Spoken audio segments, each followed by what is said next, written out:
What's up, guys? Welcome to today's video. Today we're going to call this cut a spiky textured quiff haircut. We're going to start off sectioning around the head in a U-shaped pattern, so you can see right below that parietal ridge area. And I'm going to go in with my clipper, fully open, long foreguard, and I'm going to work my way through just to get the bulk out of the hair. And then we're going to go through and do a little scissor over comb. So let's get this hair off, and then we're going to work the rest of the haircut.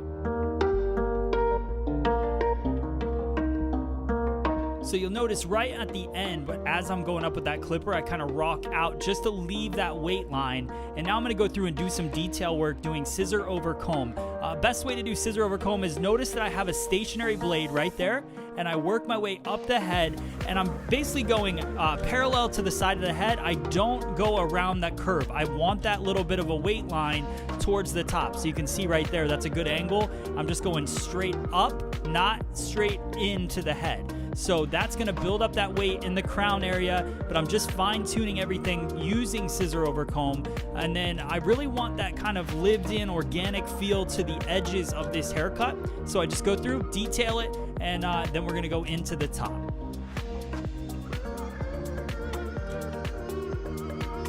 All right, so now I'm gonna let down the top. I'm gonna comb it all forward. I'm gonna part it right down the center, and we're basically gonna create 3 sections. There's gonna be one on the left, one on the right, and then in the back, we're gonna separate the front and back to create one big section right in that crown area.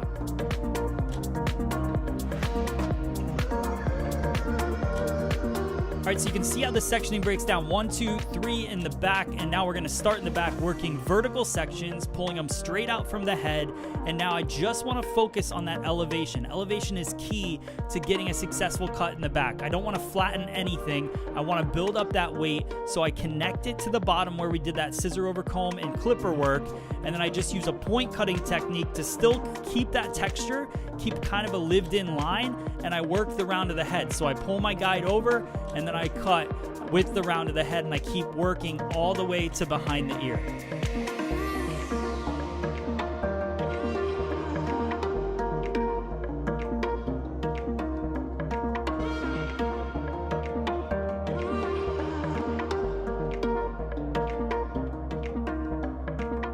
So that side section right there where I finished off my cut, that's where that disconnection is going to start. So this is going to have a disconnected top. It's going to have a nice disconnected weight line around the parietal ridge.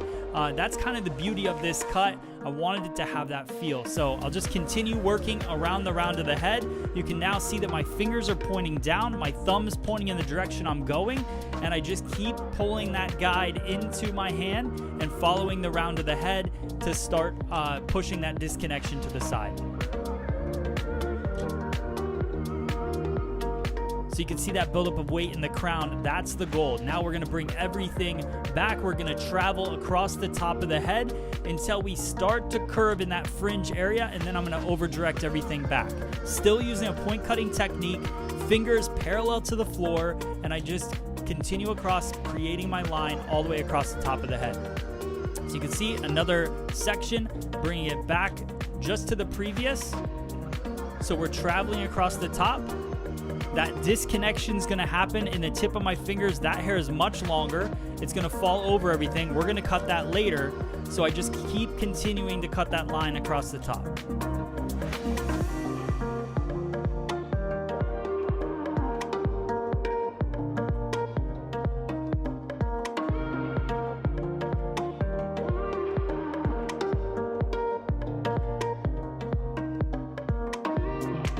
So I'm using point cutting, guys, because there's no reason to put a solid line into this cut. It's going to be textured, it's going to be spiky, it's going to be a messier look. So why would I cut a blunt line and then go back in and point cut it later? You might as well just do it all at once. So we're cutting a line, it's got a purpose, but we're using point cutting to soften that line and to make sure that it has that texture built into it. So this is the part that I'm over directing back. It's only a couple inches back. I want to push a little extra length into the front. We're going to do some more cutting into that later. I'll show you some dry cutting techniques. But this is the overall picture of the haircut. We're going to do the same thing on this opposite side, just working horizontal to the floor all the way across. Traveling guide up till about 2 inches from the hairline, and then we over direct everything back.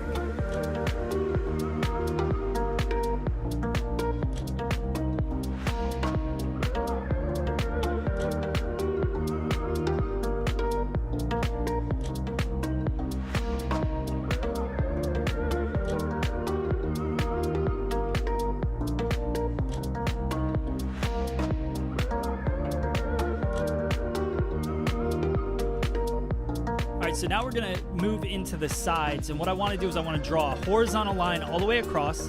I'm going to connect that weight line that we created in the scissor over comb and the clipper work. So there's still going to be a nice heavy weight line, but it's still going to feel like a disconnection. So you can see how it disconnects in the front still.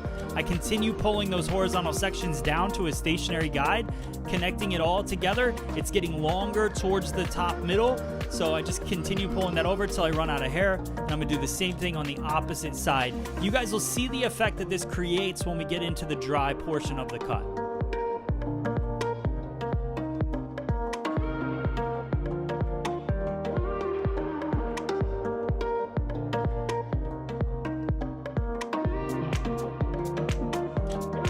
All right, so now we're gonna move into the blow dry. I'm using my Minerva Gold blow dryer. If you want one of these things, it's super powerful. Go to minervabeauty.com.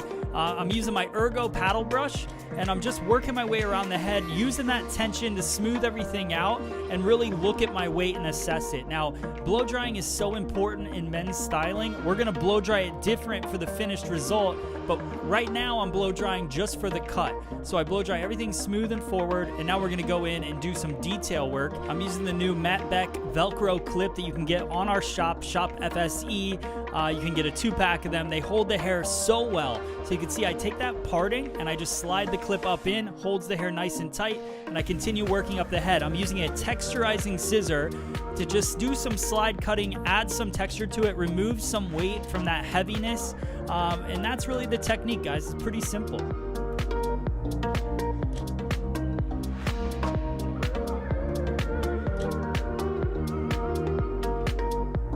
All right, so now we're gonna move to the opposite side. We're gonna do the same exact thing. So just sliding that texture scissor in. This is a really good look at the texture that it's creating and the softness that it creates using that textured blade. Now I'm gonna finalize the top, taking horizontal sections across the top, parallel to me, and just working that blade vertically in, point cutting, not to disturb the line, but just to take out a little extra weight.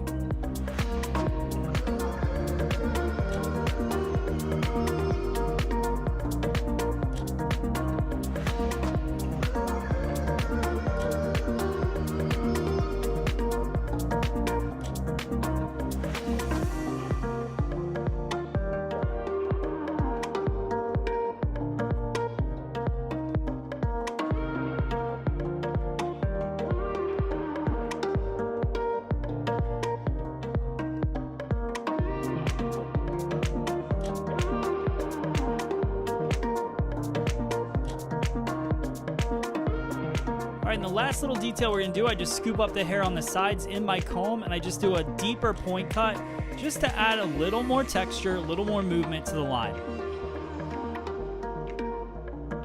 So now let's take away some length in the front. If you like this length, you can keep it. What I'm gonna do is a twist cutting technique, so slide cutting, but twisting the hair up in the fringe, pulling it straight out from where it lives.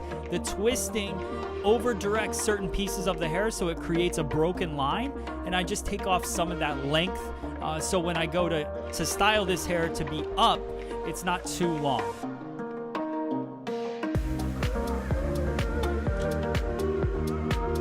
This is a great technique. You could use it on any short hair that you're doing, a shorter fringe than this, a side fringe.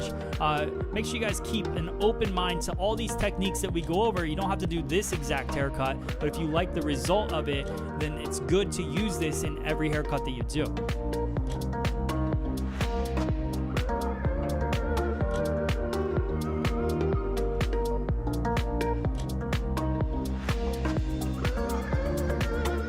Now I'm just gonna finish up with a little detail work with the scissor. So just using the tip of the scissor, working around the edges. I don't want to fine tune everything too much.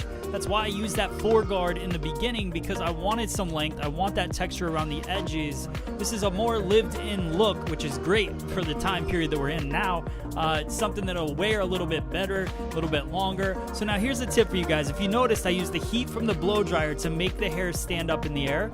What that's doing is it's breaking down the bonds and allowing it to form in that direction. So then when I go in and put the product in, I'm just detailing the hair, adding texture to it, but the style wants to stand on its own. A lot of guys try to take product and form and make their hair stand up just using the product. I go the opposite. So use the heat from the blow dryer as your advantage, and then go in, add the product, and do your detail work through it. And you can see all that texture and all that movement building up. I just really, really love this style. If you wanted the top a little bit shorter, you could absolutely do that. I go around the edges, I clean everything up, and here is our end result. I hope you guys like this cut.